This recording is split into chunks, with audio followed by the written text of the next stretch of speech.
Good morning, welcome back to being happy. আজকে সকাল এখন 11:30 বাজে, 11টায় ঘুম ভেঙেছে। আমার তো নাইট ডিউটি চলছে অ্যাজ ইউ অল নো। তো খাওয়া দাওয়া হয়ে গেছে, ইন্দানি হয়ে গেছে ওয়াশরুমে। আর তবে আজকে তো একটা বিশাল বড় দিন। আজকে কী হতে চলেছে না হতে চলেছে কিছু হয়ে আছে না। আজকে হচ্ছে নবান্নের সবাই যাচ্ছে, সেই আজকেই নবান্ন চলোর ওই অভিযান বলো বা মিছিল বলো, সেই সবটাই হচ্ছে আজকে। কি হতে চলেছে এই ওয়েস্ট বেঙ্গলের পরিস্থিতি আজকে কিচ্ছু বোঝা যাচ্ছে না। মানে কিভাবে যে কোথায় কি হয়ে যাবে মানে সত্যি বোঝা যায় না। কারণ কিনা বাংলাদেশে আমরা যে সিচুয়েশানটা দেখেছিলাম, মানে কিছু কিছু এমন ভিডিও দেখেছিলাম না, যেগুলো দেখার পর মানে আমি এখন বলছি আমার গায়ে কাটা দিচ্ছে। এত খারাপ খারাপ ভিডিও দেখেছিলাম, মানে গুলি লেগে যাওয়ার কারোর হ্যানা তেনা, মানে সে ভয়াবহ মানে দৃশ্য আমি ওরম দেখিনি রিয়ালিটিতে। সিনেমায় তো সব দেখা যায় না, রিয়ালিটিতে ক্যামেরায় ক্যাপচার হয়েছে ওরম কারো গুলি লেগেছে। আর ও বাবা, বাপি সব খিল খেয়ে নিয়েছে।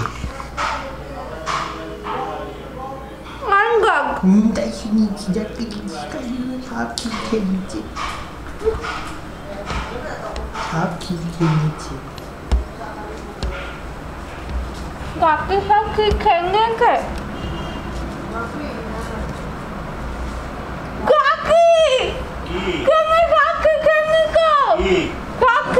সুস্থ থাকুন।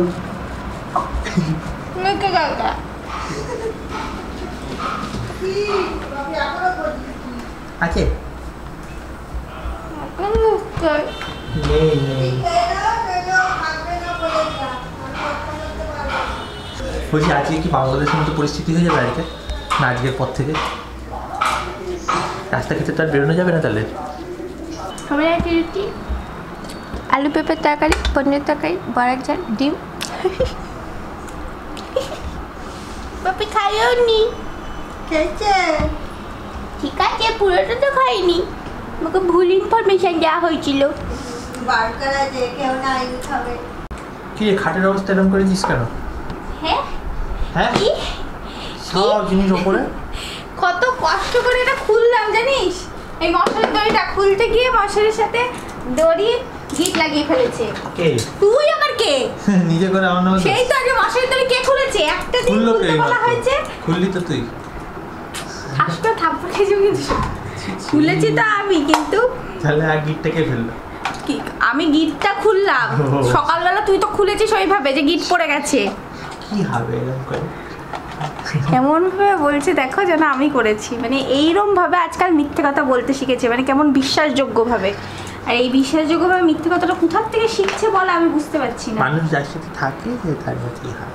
সেই তো, তুই তোর বন্ধুদের সাথেও থাকিস, আমার তো যখন থেকেই শিখছিস।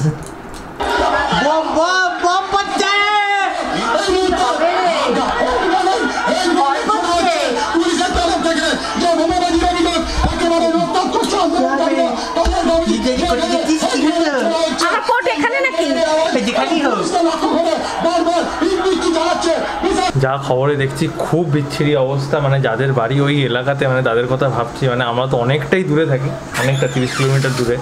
এখানে তো কিছুই বোঝা যাচ্ছে না বাইরে, বাট ওখানে যা দেখছি মানে সবথেকে বড় প্রবলেম কি, মানে আমার যদি এখন পার্সোনালি প্রবলেম বলি, যদি এখন নেটটা অফ করে দেয় সরকার থেকে, তাহলে মানে সব দিকে প্রবলেম চলে আসবে আমার।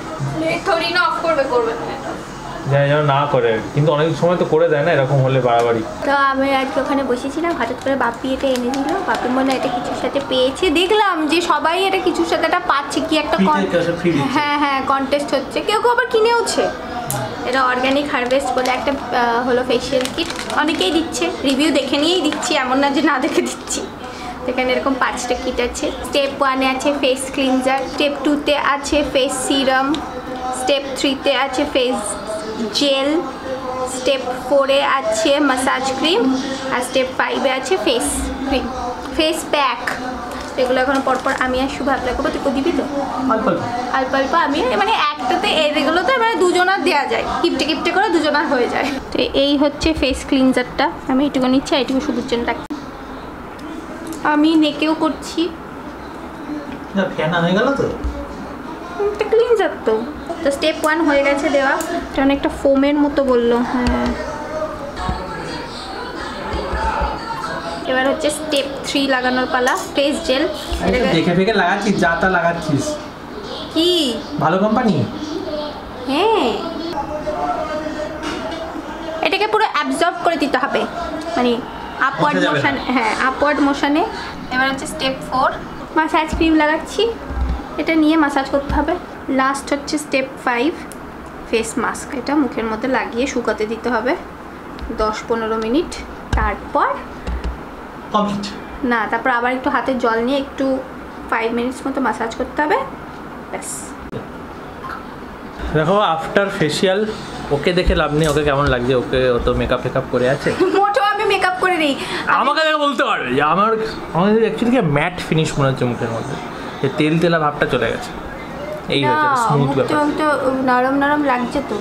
আমি একটু মুখে ক্রিম লাগিয়েছি শুধু, কারণ সাদা ক্রিম, তাই তো? সাদা ক্রিম হয় কখনো? সাদাতে ক্রিম হয় কখনো? যাই হোক, এখনো তো মানে পরিস্থিতি খুবই খারাপ পরিস্থিতি, এখনো 4টে বেজে গেছে। আমি শুনেছিলাম বন্ধুর থেকে নাকি 1টা থেকে 4টে অবধি হবে, আমি শিওর না, আমি শুনেছি বন্ধুর থেকে, কিন্তু এখনো পরিস্থিতি খুবই খারাপ, কি জানি কতদূর কি হবে। কালকে আবার বাই দ্য ওয়ে বাংলা বন্ধ 12 ঘন্টা। কোন 12 ঘন্টা? সেটা আমি ঠিক শোনায়নি, 12 ঘন্টা বাংলা বন্ধ বললো, কখন থেকে কখন দেখতে হবে। কথা বাজে, এটা আমি খেতে হয়। হ্যাঁ আমার খাওয়া হয়ে গেছে। হ্যাঁ হ্যাঁ অন কর। কখন খেয়ে নিয়েছে? তুই কখন খেয়েছিস? জানো না, মানে তুই স্নানের আগে খেয়েছিস? না জানি তুই তো চানেও যাও। আমি বাকি আমি ভাবছি শুধু খাবার উচ্চ বাচ্চু করছে না, কি ব্যাপার? এটা কখনো সম্ভব? 4টে বাজে শুধু খাবার বড়া ঝাল, এটা হচ্ছে ডাল, ডাল, এটা হচ্ছে বাটি, ঢেঁড়স অল্প পাবে রাতে। ওটা হচ্ছে আইটেম। এত বড় মাছ খেতে পারবি? মুড়ো কি বড়দের মধ্যে সব থেকে ছোট ছিল এটা। আজকে ফোন করেছি সকালে দাদাকে, ফোন করার পর দাদা বলছে আইলাইনার পক্স হয়েছে, বলছে দেখালো আমাকে, বাচ্চাদের নাকি এখন একটা পক্স বেরিয়েছে শুধু এখানে, হাতের এখানে, কুনোইতে, হাঁটুতে আর পায়ের পাতাতে আর জিভে, এই কটা জায়গায় পুরো এইরকম এরকম এরকম এরকম বেরিয়েছে, পুরো এখানে হাঁটুতে, এখানে জিভেও বেরিয়েছে। কালকে থেকেই নাকি বলছে জিভে ব্যথা, জিভে ব্যথা। আর আজকে সকালে মাসি উঠে দেখছে যে গায়ে ওরকম বেরিয়েছে, আর হলো শুধু ওই কটা জায়গাতেই। এবার ডাক্তার দেখেছে, ডাক্তার বলেছে যে এটা আর একটু বাড়বে, মানে আরও যে এখন ধরো কয়েকটা বেরিয়েছে, কেন হয়তো অনেক বেরোবে হাঁটুতে। সারা গায়ে বেরোবে? সারা গায়ে বলছে নাকি বেরোবে না, বলছে আর 10 দিন লাগবে সারতে। ইঞ্জেকশন দেওয়া তাই নাকি কি জানি, সবই তো দোয়া, তাই না? বলছে আর 10 দিন লাগবে সারতে। এখন নাকি বাচ্চাদের এইটা হচ্ছে, কে জানে। সেটা পক্সি। পক্সি। কিন্তু দেখলাম যে আইলাইনার, হয়তো ভিডিও কলে বুঝলাম না, কিন্তু দাদাকে বললাম যে ওই যে যেমন জল হয় না ভেতরে, ওরম হয়নি, ব্রণর মতো হয়েছে। এবার দাদা বলছে হয়তো আস্তে আস্তে হবে, প্রথমেই তো জল হয় না, আবার অনেকের প্রথমেই জল হয়, আমাদের যেমন প্রথমেই জলই হয়েছিল। প্রথমে কি হয়েছিল? জলই তো ছিল, জলই, কিন্তু আইলাইনারটা জল হয়নি প্রথমে।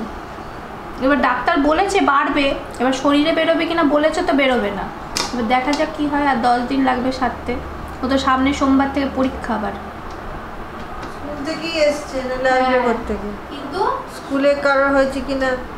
এত দুষ্টুমি একটুও কমেনি, যেমন দুষ্টুমি সেরমই করে যাচ্ছে, শুধু পায়ের তলায় হয়েছে জন্য মানে উঁচু উঁচু করে পাটা উঁচু উঁচু করে হাঁটছে, তাও হাঁটবে। আর খাওয়ার জিভে ব্যথা, কিন্তু খাচ্ছে, ও তো চিবায় না, তো করে গিলে নেয়। আজ বিকেল থেকে কিচ্ছু করার ছিল না, চুপচাপ ছিলাম।